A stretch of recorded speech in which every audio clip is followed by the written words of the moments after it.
Azzedine has often been described as timeless, and it is one of his greatest successes that he gave the illusion of it.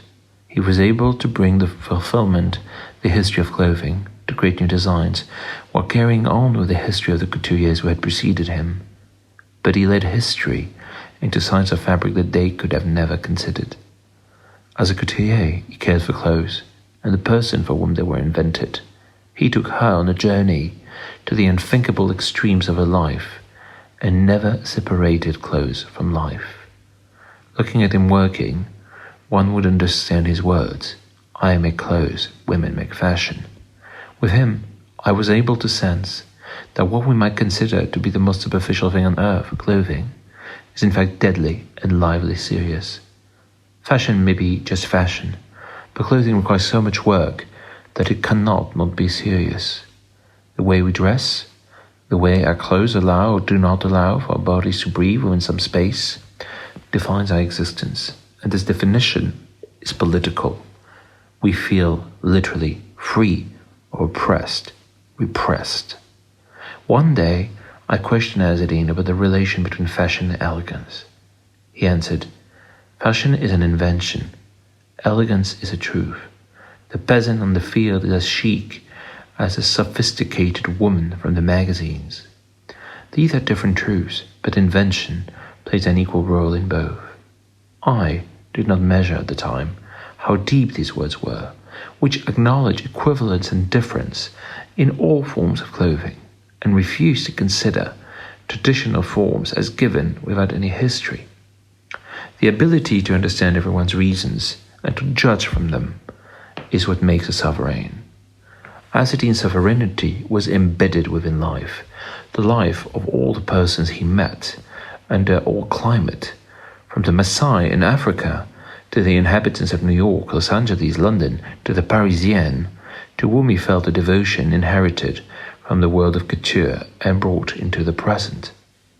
His sovereignty was exerted upon a present that was at once dense and rich with history, with geography, a time in which the weaving of the clothes to come were to be found amidst locations and periods with no apparent relation.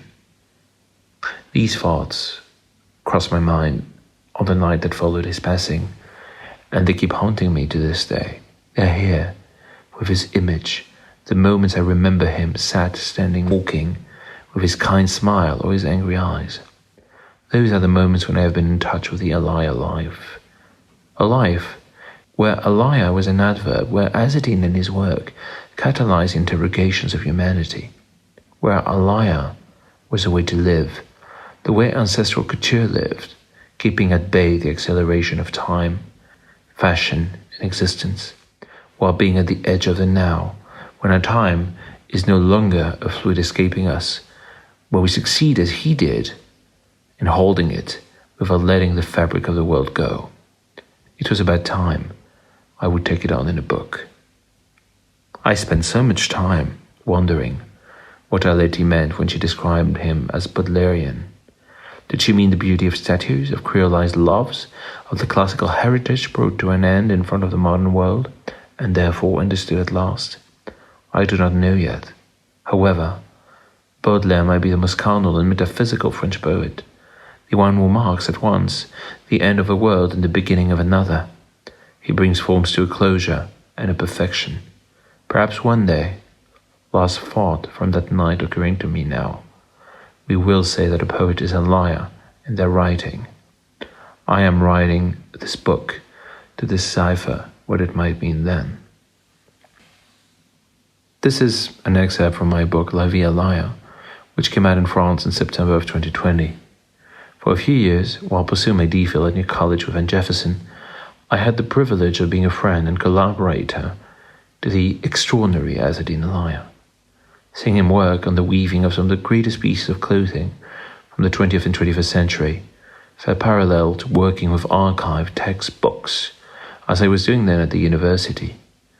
It felt like the philological impulse that drives our work as scholars also drove his as a couturier, and brought it to the sublime ends of the first rhapsodes and of the presentness of modern-day computers. As we know, computers are based upon fabric patterns. Therefore, in this reading for our college and its community, I felt that it would be an appropriate choice to translate myself, especially for this, a section of the beginning of this book.